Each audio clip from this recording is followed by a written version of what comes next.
What's going on, guys? Shane here. Today I want to talk about the difference between hip rotation and shoulder rotation to give you a better understanding of how to generate power while keeping proper technique. Let's take a look. Okay, so to demonstrate the difference between hip rotation and shoulder rotation, I'm going to throw a cross. And with this punch, first time I'm only going to rotate the shoulders and not rotate the hips. Looks like this. Okay, conversely now, I'm just going to rotate the hips, but I'm not going to move my shoulders, which looks like this. When I combine that, that's when I get the perfect punch. All about timing is, okay? Now, when you teach beginners this, and you read it in blogs, and you read it in comments that power comes from the hips, power comes from the legs, people tend to get hippie is what I call it, and they over-rotate with the hips. They want a powerful punch, so it looks like this.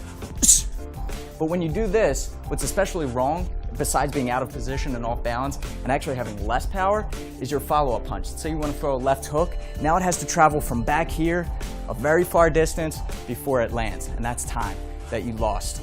If I cut that rotation in half, I want you to take a look at what it looks like. Much quicker than if I were to over-rotate. Okay, it's about a half a second in between, and that makes a difference. It's the difference of you landing the shot or you getting hit, okay?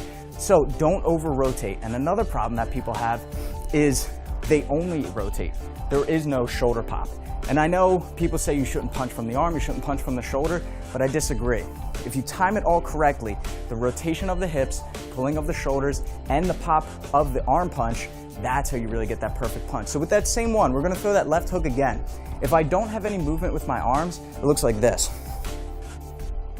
That's not the correct punch. It's not incorrect, but we can get a lot more power, a lot more speed if we use a little bit of our shoulder. It's a huge muscle, we might as well use it, okay?